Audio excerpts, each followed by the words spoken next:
Bonsoir à tous et bienvenue dans un nouvel épisode de Mêle au pays. Nous sommes dans la dernière ligne droite du carnaval en Guyane et ce soir on se retrouve à Paulina pour découvrir un peu plus des Blue Stars. On se retrouve plus particulièrement avec le coordinateur des Blue Stars, Kenny. Je vous emmène avec moi, c'est parti. Bonsoir Kenny. Bonsoir Lisa. Ça va? Ça va bien, merci. Et toi? Alors j'ai quelques questions à te poser. Oui. On y va? Pas de problème, avec plaisir. C'est parti alors.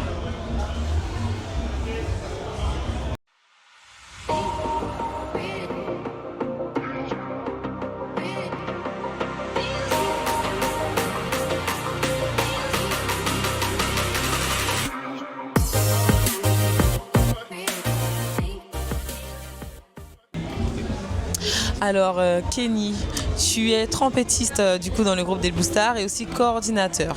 Oui, c'est exactement ça. Ouais. Ça fait combien d'années que tu es dans les Blue Stars? Alors bon, j'ai du mal à compter. Alors on va dire que j'ai commencé, ma première saison chez les Blue Stars, c'était en janvier 2014. Et je crois que du coup ça fait la 13e saison.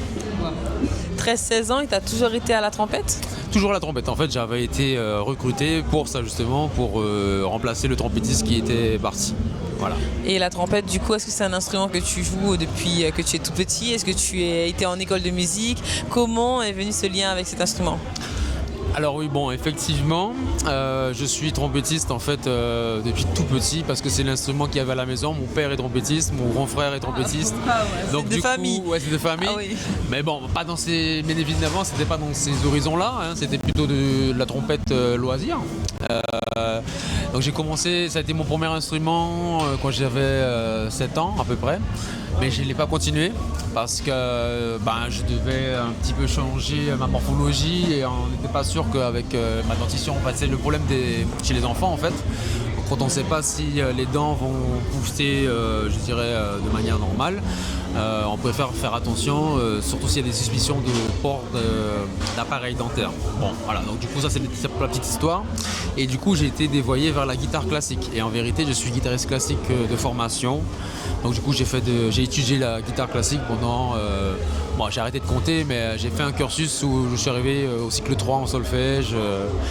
Et pareil, cycle 3 en guitare classique. Donc du coup, le solfège, la lecture, les arrangements, l'écriture, c'est des notions qui ne me sont pas étranges. Et effectivement, je n'ai pas répondu à ta question tout à l'heure, mais je me suis dirigé vers la coordination parce que je salue le chef d'orchestre, en fait, Yves Nugent, qui lui-même m'a vu quand j'étais plus jeune, justement dans les formations de Monsieur Lanoux et autres, et qui avait vu peut-être en moi un profil, je dirais, qui était plutôt directeur, dans lequel j'arrivais à fédérer. Parce qu'en fait, mon vrai rôle aujourd'hui, c'est de fédérer l'ensemble des musiciens vers une direction en fait, qui serait commune. Donc en fait, ça circule, la parole circule, et puis j'essaie de faire le meilleur choix pour établir d'abord le répertoire de la soirée. Donc ça a commencé comme ça, j'ai commencé par faire les répertoires dans les années 2016-2017. C'est vrai que là, ça m'échappe un petit peu. Et du coup, c'est à ce moment-là que j'ai commencé à proposer des choses qui sortaient un peu de ce qu'on faisait auparavant. Et puis voilà, l'idée par exemple, des morceaux qui étaient moins connus parce qu'ils étaient joués en début de soirée, j'ai commencé à les mettre en milieu de soirée, puis en fin de soirée, jusqu'au moment où on les a revisités, à tel point que ce sont devenus des incontournables, je dirais, de la soirée. Et puis voilà, des morceaux que des gens ne connaissaient pas en se disant mais c'est une nouveauté. Et en fait non, c'était des morceaux qui étaient là dans le répertoire des Blue Stars depuis quelques temps déjà. Et voilà, c'est comme ça que ça s'est fait. Donc c'est vrai qu'il y a beaucoup d'informations entre le moment où on commence à se préparer, le moment où on commence à jouer.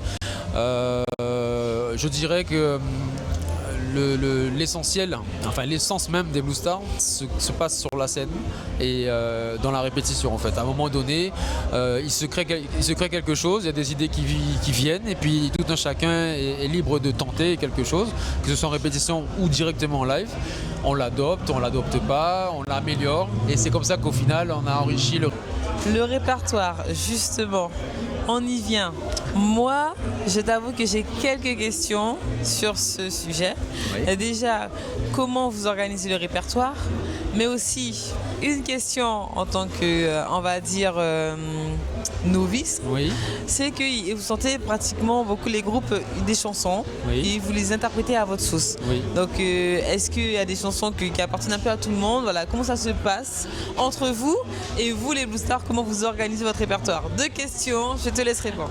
Alors le sujet est vaste en fait. Effectivement, je dirais que on a fait partie de. On a eu la chance en fait de participer à un nouvel élan, un nouveau mouvement, grâce à ce nouveau répertoire. Parce qu'en fait, je n'ai rien chamboulé en soi, j'ai juste recréé l'ordre. Ok. Voilà, j'ai changé des enchaînements tout simplement de morceaux jusqu'au point où maintenant on les enchaîne réellement dans la musique, comme ça on fait des transitions directement entre deux morceaux, entre trois morceaux et en fait ça je veux dire que c'est peut-être par rapport à mon retour d'expérience en tant que carnavalier et de cavalier en fait je me suis posé la question quel type de morceau aller avec quel type de morceau et à quel moment de la soirée, et du coup je fais une projection par rapport à ça. Et j'analyse beaucoup le retour du public parce qu'en fait c'est le public qui décide au final. On est là, on est force de proposition, on est là, on a un devoir aussi d'éducation, je dirais entre guillemets musicale, pour que le public ait un large choix d'écoute de différents styles. Mais il faut aussi regarder, c'est simple, hein, on envoie un morceau, si la salle se remplit, c'est jackpot, si elle se vide, il faut se poser des questions sur la position du morceau ou la composition du morceau en elle-même, savoir s'il ne faut pas à ce moment-là le revisiter. Voilà. La deuxième question, comment ça se passe? En vérité, les productions, il y en a beaucoup ces dernières années, mais à l'époque il n'y en avait pas tant que ça. Et c'est vrai qu'on était cantonné à jouer des productions au début qui, je dirais, traditionnelles, qui venaient aussi au début des Antilles, donc que ce soit Martinique ou Guadeloupe. Ensuite les créateurs ici ont commencé à composer de la musique, notamment les mécènes, qui sont précurseurs aussi dans la matière, avec des défunts Bernard Inglis, Clara Nugent, Monsieur Victor Klett, qui a lui à son actif énormément de titres. Et il y en a d'autres, hein, j'en passe, c'est des meilleurs bien évidemment, Monsieur Sylvestre Saül, bon je ne vais pas tous les citer. Et du coup aujourd'hui on a, je dirais, un large choix. Et c'est dans ce choix-là qu'on essaye de repérer, je dirais, un morceau qui nous ressemblerait et qu'on serait capable de sublimer. Parce que l'objectif, effectivement, c'est d'interpréter le morceau, mais de belle manière, en fait. On va pas intégrer au répertoire un morceau qui va pas, je dirais, de morceaux qui ne va pas marquer les gens, en fait. On va essayer d'intégrer des morceaux qui vont marquer les esprits. Des fois on fait des expériences, bon des fois ça passe pas, hein, mais c'est rare que ça passe pas quand même, on a de la chance, et puis des fois ça passe, et puis ça devient, je dirais, un incontournable de l'orchestre. Comment tu décrirais du coup la particularité des Blue Stars pour toi? Les Blue Stars, déjà concrètement c'est le groupe le plus ancien en activité. On est dans notre 56e année, on va fêter 57 ans à la fin de l'année 2026. Et du coup les Blue Stars se démarquent par leur rigueur. Donc du coup à l'image de Yves Nugent qui est réputé pour sa droiture, pour sa rigueur, au niveau des répétitions, des horaires de prestation, du sérieux. Et du coup les Blue Stars c'est une machine.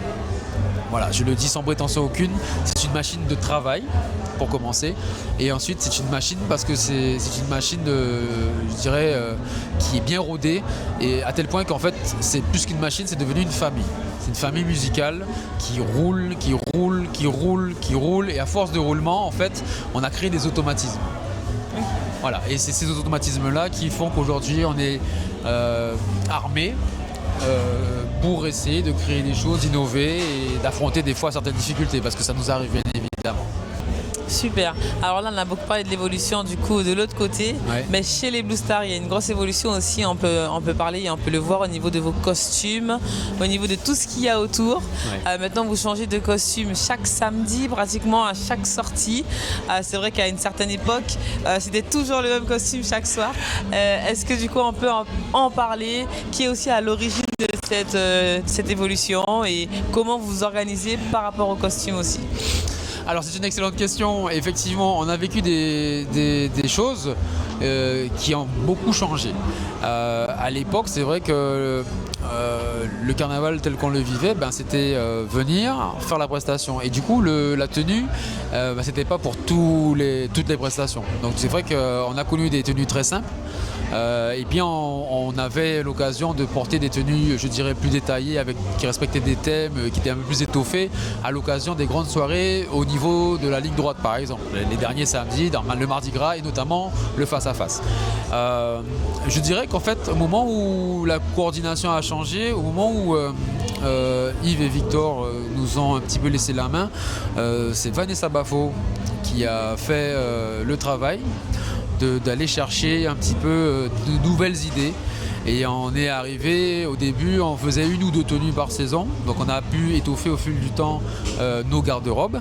Et quand on est arrivé chez Paulina, on s'est rendu compte qu'il fallait vraiment qu'on axe le travail vers ça aussi. En fait, c'était musique et image. D'accord ? Et du coup, là, on a dû travailler notre image. Et pour ça, effectivement, il faut absolument remercier les petites mains qui travaillent dans l'ombre et bien évidemment les sponsors qui, grâce à notre communication depuis 3 ans, nous suivent de plus en plus parce qu'on a plus de visibilité et les sponsors jouent le jeu de plus en plus aussi. Et grâce à eux, c'est grâce aux sponsors, grâce au travail de Vanessa, grâce au travail de la com. Donc, je vais citer Lolotte, je vais citer Kelly, je vais citer notre couturière Manuela, je vais citer Victor Clette lui-même, Yves Nugent. C'est grâce à toutes ces personnes-là qu'aujourd'hui on arrive à cadrer, à planifier un certain nombre de tenues avec cette année, comme vous l'avez remarqué, des thèmes à chaque sortie. À chaque sortie, on avait des thèmes. Chaque sortie avait des thèmes, vous étiez tous assortis. Exactement. Et aussi pour les face-à-face, vous avez fait même une mise en scène pour votre entrée. Oui, alors effectivement, ça partait de ça en fait. L'idée, c'est que il faut qu'on arrive à donner aux gens un spectacle. On a toujours donné aux gens du spectacle, mais en 2026, à partir des années 2020, là, il faut qu'on soit dans l'air du temps aussi. Il y a des moyens, il y a des choses accessibles. Donc c'est un travail aussi de mettre tout ça en cohésion pour pouvoir proposer aux gens des choses qui changent, des choses qui sortent un peu de l'ordinaire ou des choses dans lesquelles les gens vont pouvoir se retrouver aussi. D'accord ? Et donc l'année dernière, on avait fait une mise en scène aussi et le thème c'était Blue Star Airlines. On était arrivés habillés en équipage d'avion. Et cette année, le face-à-face, c'était The Mask. Voilà, et c'est vrai que pareil, pour ça, on s'est dit, soyons fous. On sait faire, on a prouvé qu'on savait faire et on va essayer d'aller de plus en plus loin, proposer des choses qui sortent de l'ordinaire au fur et à mesure. Voilà. Génial. Du coup, on peut partir directement dans les coulisses ce soir. Tu m'expliques un peu, on est sur quel type de soirée ?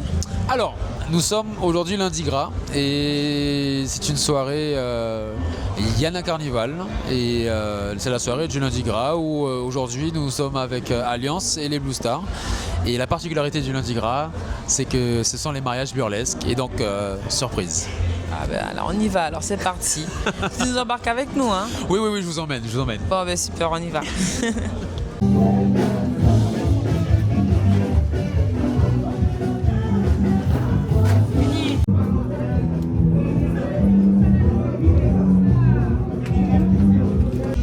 Alors Kenny, comme promis, il y a une vraie transformation. Tu nous as permis de venir justement dans les coulisses et dans la loge des Blue Stars afin qu'on puisse assister à tout ça. Est-ce que du coup là, tu peux m'expliquer un peu, on en est un peu où là ? Je pense qu'on est presque prêt en fait. Hein. J'ai plus qu'à me changer et puis c'est fini, je crois. Hein. Il me semble qu'on est pas loin. Là. On est bien. Est-ce qu'avant de monter sur scène, il y a un stress ? Qu'est-ce qu'on ressent ? Il y a toujours un petit stress, mais ça va. Avec la fatigue, comme je dis, ça aide. Et puis on fait ce qu'on aime. Et puis comme je dis, on est là pour donner du plaisir, donc on va donner du plaisir aux gens. Super alors. Alors je me retrouve avec Vanessa, la chanteuse du groupe des Blue Stars, et on va lui poser quelques questions. Bonsoir Vanessa. Bonsoir, comment vas-tu ? Ça va très bien et toi ? Ça va. Pas trop fatiguée ? Ben, ça commence, oui. Oui, on commence à ressentir la fatigue. Dernier jour, donc oui, effectivement, ça commence à peser maintenant.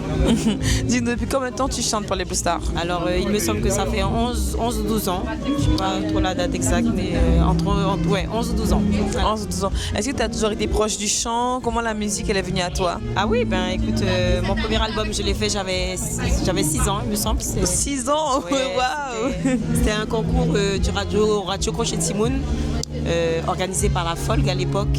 Et j'avais participé au concours. Il me semble que j'avais fait 3e. Et à l'issue de ce concours, on avait la possibilité de participer à un album. Et j'ai interprété Enfant de Guyane de Jean Marceline. Je ne sais pas si tu connais, mais voilà, c'est un chanteur guyanais. Voilà. Un classique. Voilà, c'est ça. Et du coup, tu as toujours aimé le chant? Oui. Et comment c'est venu à toi les Blue Stars? Alors, comment les Blue Stars? Par un concours de circonstances. Je connaissais très bien Émilie Sibrilus, qui m'a dit que les Blue Stars cherchaient une chanteuse. Et il m'a proposé de venir faire une petite audition. Et donc je suis allée et ils m'ont retenue. Et puis à ma grande surprise, il y avait aussi ma cousine, donc l'autre chanteuse des Blue Stars, Olivia. Et c'est comme ça qu'on a débuté il y a 11-12 ans. Voilà. Waouh! Alors là, on a parlé un peu avec Kenny tout à l'heure de l'évolution et il a dit que tu participais pleinement à l'évolution justement des Blue Stars, surtout en interne par rapport au thème, aux costumes, voilà, à ce qu'à chaque fois il y ait de la nouveauté. Comment toi ça t'est venu de pouvoir prendre la main dessus? Eh bien écoute, quand on est rentré dans Blue Star, c'était à l'époque la charge d'un homme. Pour qui j'ai une grande pensée ce soir, puisqu'on en parle, c'est monsieur Lucien Blaisès qui s'occupait à l'époque des tenues. Et puis au fur et à mesure que j'ai commencé à prendre ma place un petit peu au sein de l'orchestre, j'ai fait des propositions qui n'ont pas été rejetées. Donc au fur et à mesure, on m'a laissé un petit peu plus de largesse pour m'exprimer et pour habiller finalement l'orchestre en entier, voilà. Et bien pour ça, je me suis fait accompagner. J'ai été chercher les bonnes personnes, entre la couturière, les maquilleuses, les amis aussi qui savent manier leurs mains avec une très grande facilité. Pour tout ce qui est costume, tout ce qui est accessoires, je dirais. Ouais. Voilà. Et donc du coup, au fur et à mesure, je me suis composé ma petite équipe comme ça. Manuela Denon pour la couture. Maintenant, ça fait bien 10 ans qu'on travaille avec elle. Il y a 3 ou 4 ans, j'ai demandé l'aide de Lauriane Saint-Martin, donc qui est la responsable de communication de Blue Star. Et voilà. Voilà, en gros, c'est ça. Une évolution où tu as participé pleinement. Est-ce que tu penses que c'était nécessaire quand même d'évoluer, surtout qu'on sent qu'il y a un changement aussi aujourd'hui, un engouement différent? Eh bien, effectivement, oui, je pense que les choses ne peuvent pas rester éternellement pareilles. Le monde évolue, la société évolue, les personnes évoluent. Et je pense qu'en fait, je trouvais à l'époque que c'était... Alors, pas que c'était pas fait, parce que c'était fait. Madame Orlane Jadfar l'a fait avec brio. Mais j'avais envie finalement d'amener ma touche à moi, de faire en sorte que les gens, quand ils viennent se déplacer et voir l'orchestre, qu'ils se disent « Waouh, ah ouais, là c'est bien ». Là, c'est bien. Là, j'aurais aimé porter ce vêtement ou j'aurais aimé avoir la tenue du musicien. Voilà, c'était ça. En plus de la musique, bien évidemment, parce que bien évidemment, la musique prime. C'est la musique qui prime. Mais je pense que c'est un tout. C'est un tout. Quand on a le galon, je dirais, des Blue Stars, ça fait comme 56 ans Blue Stars. Quand on se rend compte du travail qui a été fait, depuis des années, je me dis qu'on se doit d'être à la hauteur du travail qui a été fait avant. Voilà.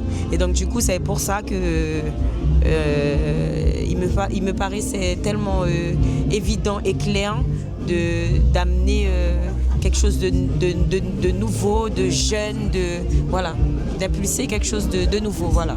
Non, et vous le faites avec brio. Eh ben, merci, c'est gentil. Ben, je suis bien accompagnée, il faut dire ça aussi, parce que c'est vrai que quand on est seul, ça peut être quelque chose de très très très lourd. Très lourd.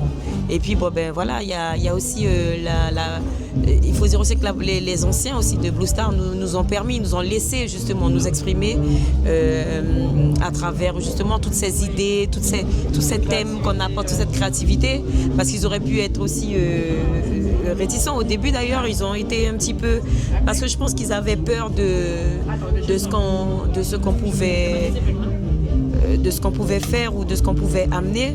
Et puis je pense que quand ils ont vu vraiment ce que ça valait, quand ils ont eu le retour du public, à ce moment-là, ils nous ont laissé carte blanche. Donc je dis merci, fais un petit clin d'œil à Musiclette.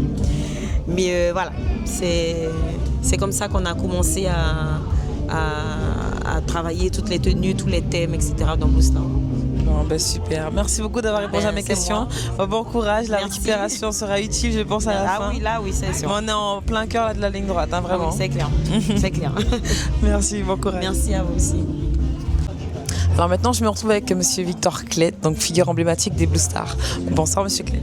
Bonsoir, madame. Vous allez bien? Très bien, très bien. Pas trop fatigué? Non, ça va, ça va. Je serai fatigué peut-être mercredi après, mais pour l'instant, ça va. Et Victor Klett, membre fondateur du groupe des Blue Stars, 1969 jusqu'à ce jour.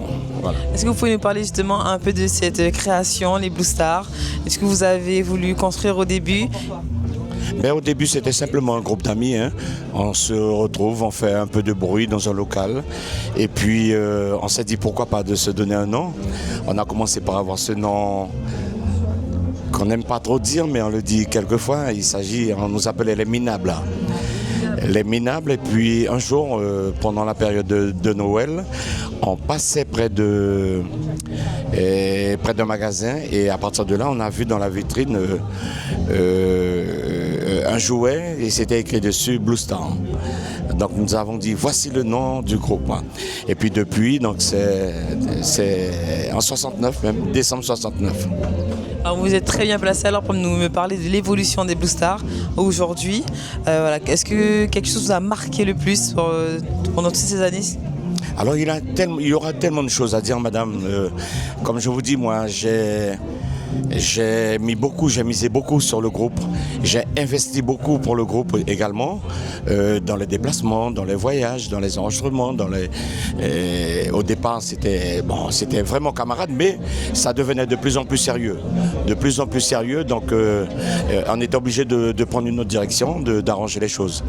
Et après tant d'années, on a passé de musiciens sur des musiciens. Et ensuite, il y a un qui partait, il y a un qui venait, il y a une qui partait, il y a une autre qui arrivait. Donc aujourd'hui, je suis entouré d'une autre génération, mais je veille à tout quand même. Et comment justement vous veillez à ce que l'essence même des Blue Stars soit respectée? Ben, j'essaie d'être ferme et puis de faire comprendre qu'il faut que ça dure. Et souvent je parle avec eux, je dis bon ben vu mon âge, il faudrait que je commence à faire un petit peu marche arrière, mais regarde, elle me regarde. Moi je me dis que si je parle, est-ce qu'ils vont continuer à faire perdurer le groupe? Donc je veille à ça et puis je suis toujours là, voilà. Alors moi, j'aimerais savoir aussi votre béret. Est-ce qu'il y a une histoire derrière? Vous l'avez tout le temps. Il fait partie de vous. Est-ce que ça a été un choix ou est-ce que c'est vraiment venu naturellement? Alors c'est vraiment un choix. Hein. C'est-à-dire que quand j'ai le béret, c'est l'artiste, quoi. C'est le chanteur, c'est le frimeur, le blagueur. C'est un petit peu ça. Mais ne vous inquiétez pas, madame. Je suis quelqu'un de très, très simple, très cool. Je parle avec tout le monde. Je rigole avec tout le monde. Je suis à la disposition de tout le monde. Ça m'arrive très souvent, moi, sans la casquette, d'aller rendre visite aux gens malades à l'hôpital, de faire des prestations pour les handicapés, de faire mon métier comme je pense que je dois le faire. Alors qu'est-ce que ça vous fait d'être une figure emblématique du carnaval guyanais? Qu'est-ce que ça vous procure? Absolument rien. Absolument rien. Je fais quelque chose que j'aime. je m'amuse quand je dis que je chante. Je m'amuse, et les autres ils pourront vous dire ça, je m'éclate. Des fois je me trompe même dans mes chansons. Mais ils savent que je rigole, que je m'amuse. Donc non, je crois que je reste simple, humble et c'est le plus important. Et d'où vient votre inspiration pour écrire vos chansons? Mais je vous regarde, je vois une jolie dame devant moi, donc ça me dit de composer une chanson, de mettre Vanessa à côté, puis de composer sur vous. Voilà, donc pour composer, il faut imaginer des choses, imaginer, ce sont des imaginations, des fois ce sont des faits réels, mais le plus souvent on imagine. Bon, bah super. Et dernière question avant de vous quitter, parce que je pense que vous êtes le mieux placé pour me le dire. Est-ce que vous avez une anecdote qui vous a marqué, que vous souhaitez partager avec nous sur Télépays? Bâton. Il est là le bâton. Il y a tellement d'autres choses à dire, mais bon, le bâton nous a marqué, non? Bon, mais super. Merci beaucoup, monsieur. De rien, madame, c'est moi qui vous remercie avec votre caméraman.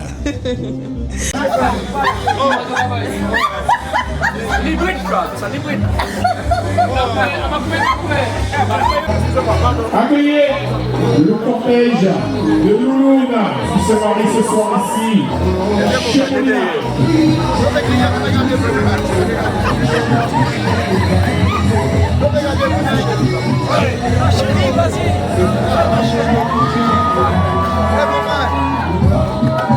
Accueillez le cortège de Loulouna. Les garçons de l'heure.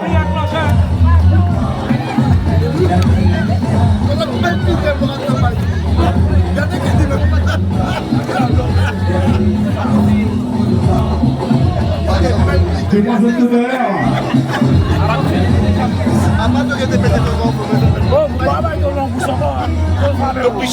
Et le maximum de bruit pour le monde, s'il vous plaît.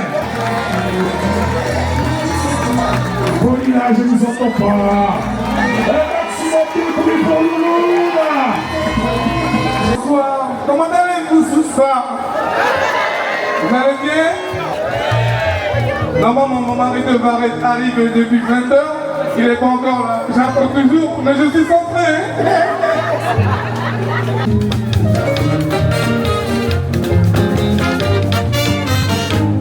Si vous jouez si vous décidez, votez-vous dans tout ça qui passe. Imaginez si ça m'épouvait. Ici, il y a le roi magique. Interdiction dans les idées lisées. Et sans parler des droits ni des idées. Avalez Masca, la vous repagnez, pardon des nommés.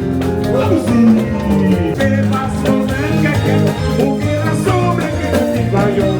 Criez vous finissez du carnaval, on continue, parlez au masque, pour que dans ces vases, piquez, et d'abord on va sauter, mais piquez, et on va sauter.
Le carnaval de Guyane, pour que je reste en Guyane, je le ferai. Parce qu'on compte en lit, parce qu'on compte en lit.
Je veux danser avec toi. On va dans tes cette fois.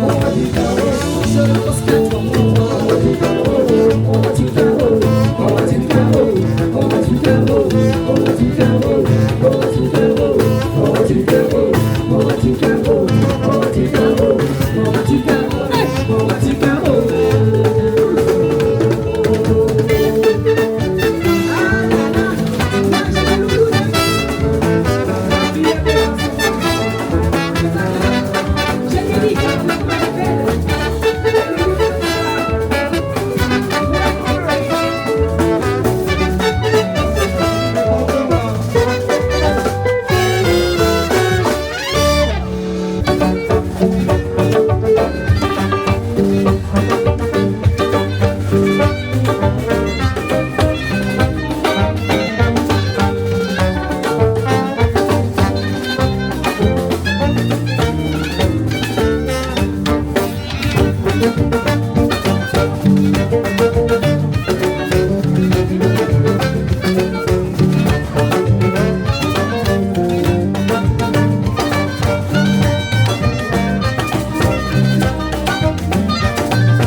Merci beaucoup Kenny de m'avoir permis d'assister aux coulisses et puis aussi à cette belle soirée.